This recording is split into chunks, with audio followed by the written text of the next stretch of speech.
دەمەوێت چەند ڕوونکردنەوەیەک بووە و بە ڕێزانەی کە بەڕاستی زۆر کەس گلەی لە منەکەن، گلەی ئێوە بەسەر سەر و سەرچاوانم. ئەمەوێت لەم ڤیدیۆدا ئازیزان باسی چەندین بابەتی گرنگ بکەم لە بواری کریپتۆکارنسی کە ئەو کەسانەی کە گلەییان لە من کردووە ئایا ئێوە بە خۆتان بڕیار بن کە من لە ڤیدیۆکانی پێشووترەوە چۆن باسی کریپتۆکارنسیم کردووە ئەو ڕێگەوانە کە بە ئێوەم یاخود بە ئێوەم وتووە کە وتم ئەگەر ئێوە ئەو ڕێگەوانە بگرنە بەر بەڕاستی سەرکەوتوو دەبن لە کریپتۆکارنسی. تکایە سەریان ڤیدیۆی بکەم بۆ ئەوەی بەرچاوڕوونیەک بۆ هەموو بینەران هەروەها خەڵکی کوردستان بخەمە ڕوو.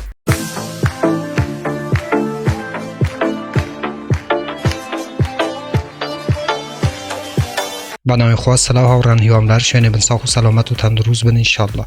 بەڕێزان دیسانەوە منی هاتمووین لە خزمەت ئێوە بۆ پێشکەشکردنی ڤیدیۆیەکی تر لە زنجیرە ڤیدیۆکانی بەدەستێنانی پارە لە ئینتەرنێت، لە پێیجی فیسبووکی بەدەستێنانی پارە لە ئینتەرنێت، هەروەها لە چەنێلی یوتیوبی بەدەستێنانی پارە لە ئینتەرنێت. بۆ بەڕێزانەکە یەکەم جارە و چەنێلەیە بینن، لێرە چەنێلی بەدەستێنانی پارە لە ئینتەرنێتە کە منی هاتمووین هەفتانە 4 ڤیدیۆ لە ڕێگە و چەنێلەوە بڵاوەکەمەوە کە ئێوە بێ بەرامبەر دەتوانن دراوە ئەلکترۆنیەکان و هەروەها دۆلاری ئەمریکی بەدەست بهێنن. بۆ ئەوەی ئێوە هیچێک لە ڤیدیۆکانی داهاتوو لەدەست نەدەن کە من بڵاویانەکەمەوە، چەنێلەکە سابسکرایب بکەن، زەنگوڵەیتانەشی چاڵک بکەن بۆ ئەوەی هەر کاتێکە من ڤیدیۆیەک ئاپلۆد دەکەم یاخود بڵاوەکەمەوە یوتیوب لە ڕێی نۆتیفیکیشنەوە ئێوەی ئاگادار بکاتەوە و یەکەم کەس بن کە بێن ڤیدیۆکان ببینن. بەڵێ ئازیزان، پێشەوەی بچینە سەر بابەتی ئەسڵیان ڤیدیۆیە سەیری بازاڕی ئەمڕۆی کریپتۆکارنسی کە بیتکوین 3.76 لە سەدا بەرەو داکشانە و تقریبا 19,000 دلار معاملەی پێکرێ و هەروەها ETH کە هەمان ئەسێریوم یاخود ئەتێریۆمە 4.12 لە سەدا لە ماوەی 24 کاتژمێرە بەرەو داکشان چووە کە ئێستا بە 13 وەرەقەی معاملەی پێکرێ و هەروەکو بینن ئازیزان کە زۆربەی دراوە ئەلکترۆنیەکان جگە لە ئستیبل کۆینەکان وەکو USDT و USDC کەوانە ئستیبل کۆینن کە نرخیان جێگرە و نموداری سەوزمان پێشانەدە. بەڵێ ئازیزان زۆر کەس گلەی لە من کردبوو کە من بوو نمونە پێش 5 مانگ 6 مانگ پێش ئێستا گوتم کە بەرم بێبی دۆج کۆینێ بکڕن و زۆر کەس لە ئێستادا لە زەرەرن کە دراوان کڕیوە. ئازیزان یەک شت بابوو ئێوە ڕوون بکەمەوە، من هەر ڤیدیۆیەک کە بڵاوەکەمەوە نیەتی من هۆڵدکردنی دراوە ئەلکترۆنیەکان. باشە بووە کەس بە 2 شەو 3 شەو یاخود 2 مانگ 3 مانگ ببێت بە ئەو شتەی ئەو ئەوەتانەکە ئەوانەوێ. با شتێک ڕوون بکەمەوە ئازیزان، ئێوە دەتانەوێت بە مانگێک 2 مانگ 3 مانگ ببن بە ملیونێر کە ئەو شتە لە هیچ عەقلێکی منطقی ئەو شتەی خۆ ناگرێتەوە. من هەموو جارێ باسی هۆڵدکردنم کردووە. بەڵێ ئەگەر ئێوە بیتکۆین بە 8.020 تان کڕبێ یاخود 27 و 30 تان کڕیبێ ئێوە لە ئێستا لە زەرەرن. منیش هەبووە کە ببورن مەقسەدم بێبی دۆج بووە کە لە 37 8.037 کڕیوە کە ئێستا لە زەرەرم. بەڵام من لە هەموو ڤیدیۆکان باسی و هۆڵدکردنی دراوەکانم کردووە. من ئەگەر وارن ئەگەر لە یەک ڤیدیۆ باسی ئەوەم کردبێ کە بوو ماوەی 3 مانگ یاخود 6 مانگ ئێوە دەبن بە ملیۆنێر وارنگلەی لەمە بکەن. بەڕێزان هیچ کەس بە 2 مانگ 3 مانگ 4 مانگ نەبوویتە ملیۆنێر بە دراوی ئەلکترۆنی. ئێوە تەبی سەبر و تەحەممڵتان هەبێ. من هەموو جارێ لە ناو ڤیدیۆکان باسی ساڵێک 2 ساڵ هەتاکو 3 ساڵەکەم بۆ ئەوەی ئێوە هۆڵدەری دراوە ئەلکترۆنیەکان بن، ئەو دراوانەی کە بەڕاستی پۆتانسیۆلیان بەقووەتە واتە بە 2 مانگ و 3 مانگ و 6 مانگ ئێوە ناگەنە ئەو شتەی کە دەتانوێت. خاڵی دوام ئازیزانەوەیە کە ئێوە تەبی دوو بوونم نەگە بێبی دۆشتان هەبێ هەندێک بوو هۆڵد بکڕن هەندێکیش بوو ترێت واتە چۆن ئەوەی کە هۆڵدا لە ناو تڕاسوالێت و ناوی دەسی لێبدەی بوو 3-4 ساڵی تر بۆ ئەوەی 3-4 ساڵی تر قازانجێکی زۆر بکەی. ئەوەی کە بوو ترێت داناوە بوو نمونە لە ناو ئەکسچێنجێک بوو نمونە ئۆکیکس داناوە ئەتوانی هەر کاتێک کە ئەو کاتێک کە هەرزانت کڕیوە بەرز بووە دەتوانی بیفرۆشی و دیسانەوە کە هاتە خوارەوە دیسانەوە بە ئەرزانترین نرخ بکڕی. واتە قسم بەشێکت هەبێ بوو ترێت ئەوەی کە ترێدا ڕۆژانە یاخود هەفتانە یاخود مانگانە معاملەی پێ بکەی بۆ ئەوەی قازانجێکی لێ وەربگری و ئەوەی تریش کە بوو هۆڵدت دانەوە هەتا 2-3 ساڵی تر دەستی تێمەدەی بۆ ئەوەی چەندین سفری کەم بکاتەوە و تو زیاترین قازانج بکەی نەک بێبی دۆچ هەر دراوەکی تر ئازیزان هەر میم کۆینێکی تر بۆ ئەوەی تو زیاترین قازانج بکەی. ئەوەی ئەو کەسەی کە دێ کاتێکە من ڤیدیۆیەک بڵاوەکەمەوە کە بوو نمونە بیبی دوجی بکرن که من هیچ سیگنالی که مجاری لویدیو کانال ما عزیزان اوی که اکری با عقل و منطقی خودتان دکرن ضرر و قازانجکه استوی خودتانه نیتی او چنیله تنها اویه که زانیاری و بقوت بکوه و هر وها او دراوانه که پوتانسیل یان زور باشه با ایوه بناسینین و ایوه زیادترین قازانج بکن لرای دراوی الکترونی. بلام هر وکو گوتم عزیزان ایوه اگر هولدر بن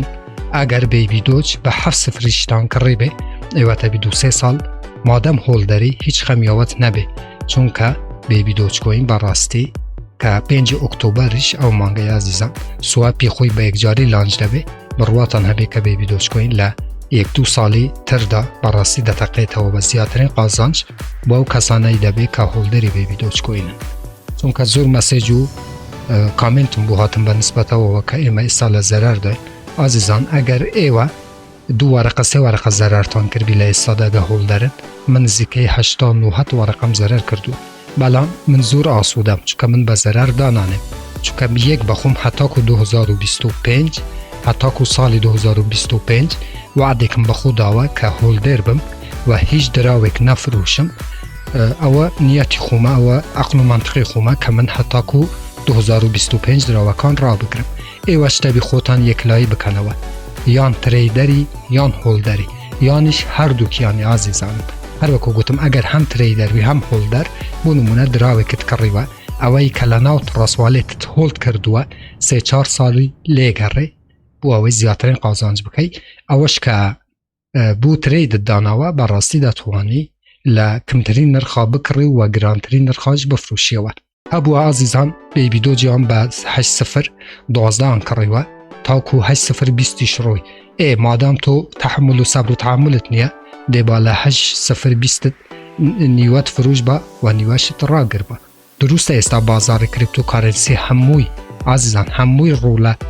داکشانه اولا دستی هیچ کس نبوه اولا توقعی هیچ کس لیمه نبوه هر وکو بینی تان عزیزان ادیبو او کسانه چی علین که لونا کلاسیکیان $120 و کری لو ماوی بو ماوی 2 مانگا کمتر ل 2 مانگا هاتا و پوینتی ادیبو اوانه چی علین اوانه که گوگل کوینیان ل $30 و کری و استا با دا 12-13 سنتیان عزیزان قوتان هر وکو گوتن دوباره یکموه یک لایی بکنوه هم داتوانن تریدر بن هم داتوانن هولدر بن زور کس پیم علی که بو سیگنال بلاو ناکموه بو اوی ایوه تریدی بکن نخیر عزیزم نوی شی ناکم سبا خواه نخواسته من ویدیو امرو بلاو بکم او سیگنال با ایوه بدم کسی هفته یکی تر بچتنا او ویدیو که ببینی بچه با پی او سیگنال قدیمه دیسانه و تریدی بکد ضرری بکه و دیسانه و گلیلم نکه من بخوتان عزیزم بخوتان هم هولدر بن هم تریدر بن هر وکو سواره یکموه اوه با عقل و منطقی خودتان کار بکن و همو جارش پیتان علم نیتی او چنیله تنها اویه زانیاری خلکی کردستان لبوار کریپتو کارنسی ببت سروه و اگر ایوه زیرکو منطقانه و با عقل خودتان کار لسرو دروانه بکن براستی دتوانه لماوی سال کنی 2 ساله بگن به زیادترین پاره و او آواتانه که هاتانه لرای کریپتو کارنسی اوه براستی زور پیویز بو که بین ویدیو لسر و بابتی دروز بکن چون که زور کس گلهی لما کرد عزیزان هر وکو گوتم ایوه تبی صبر و تحملتان هبه یک بخوم زیادتر